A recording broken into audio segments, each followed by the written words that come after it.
Este es uno de los lugares más desolados del planeta.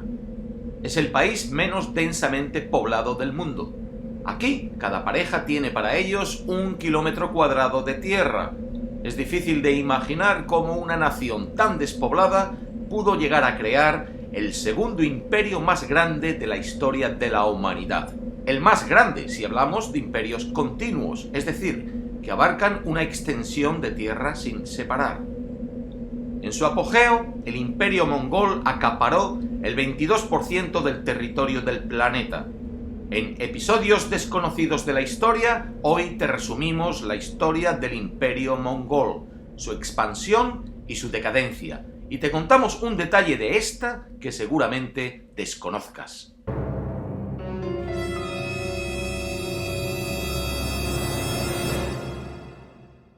La historia del imperio mongol abarca, más o menos, los 100 años del siglo XIII, 70 años de expansión y 30 de debacle. Comenzó con un guerrero mongol llamado Temujin, que en el año 1206 consiguió reunir bajo su mando a las tribus mongolas. Fue proclamado Gran Khan y recibió el nombre de Genghis. Genghis Khan solo vivió 21 años más tras su nombramiento, pero en ese tiempo se lanzó a una oleada de conquistas que expandió el territorio mongol en todas las direcciones. El ejército mongol no era numeroso, en muchas batallas era menor que el de sus adversarios, pero era un ejército disciplinado, con líderes comprometidos, arqueros expertos y, sobre todo, una caballería temible. La movilidad y la estrategia hicieron a Genghis Khan y sus ejércitos casi indestructibles.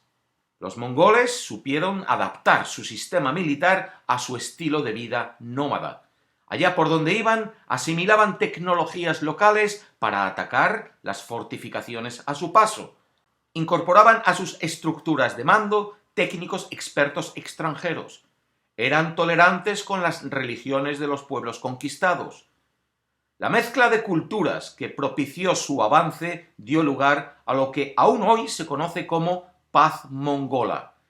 Se establecieron rutas seguras para el comercio entre Oriente y Occidente. Fue una oportunidad para el intercambio de ideas como nunca antes se había visto.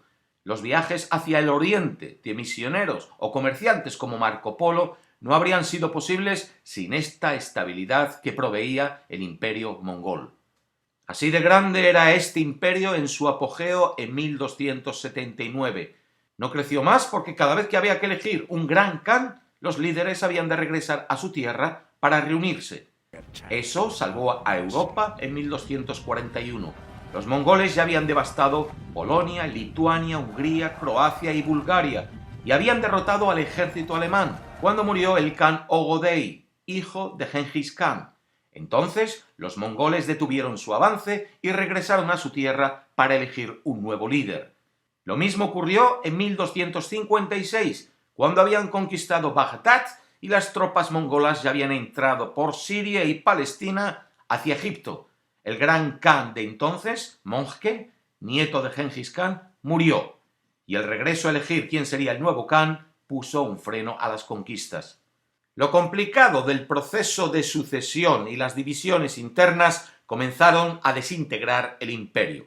Esto y otras causas, tales como que la escasa población mongola fue poco a poco asimilándose dentro de otras culturas cuanto más se extendían sus dominios.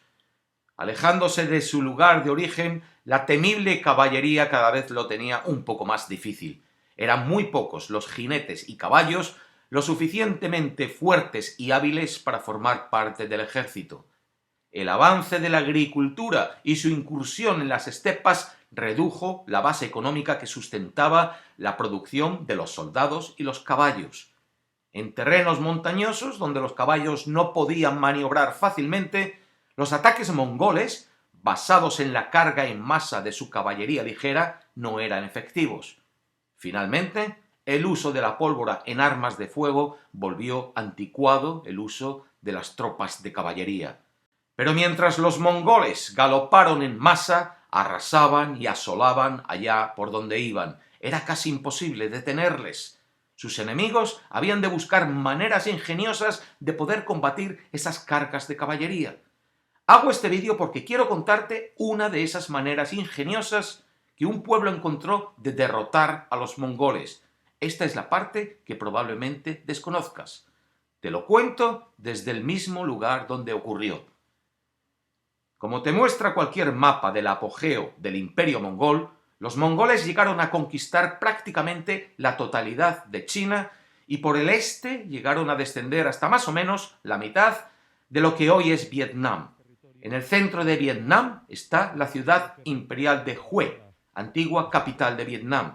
Es aquí donde consiguieron derrotar a la caballería mongola y frenar su avance, y es desde aquí desde donde te cuento cómo lo hicieron. Mira, una historia interesante. Los elefantes, este rey hacía luchar en habitaciones a elefantes contra tigres. Y eso era porque antes de los franceses, pues aquí los mongoles invadían China y Vietnam y venían y atacaban con caballos y derrotaban totalmente, no tenían oposición. Entonces lo que el rey hizo fue empezar a usar elefantes contra los mongoles, contra los caballos, y los elefantes eran más poderosos, y rechazar las invasiones mongolas. Lo que hicieron los mongoles, la siguiente vez que vinieron y atacaban, pues habían cubierto los caballos con máscaras de tigre, y los elefantes pues reaccionaban mal ante los tigres, se asustaban, con lo cual tuvieron que entrenar a los elefantes a quitarles el miedo a los tigres. Y entonces les encerraban a los elefantes con tigres en habitaciones a los que les quitaban los dientes, los colmillos y las uñas de las uñas para que los elefantes ganasen y así se enfrentasen a los caballos enmascarados de tigres que traían los mongoles.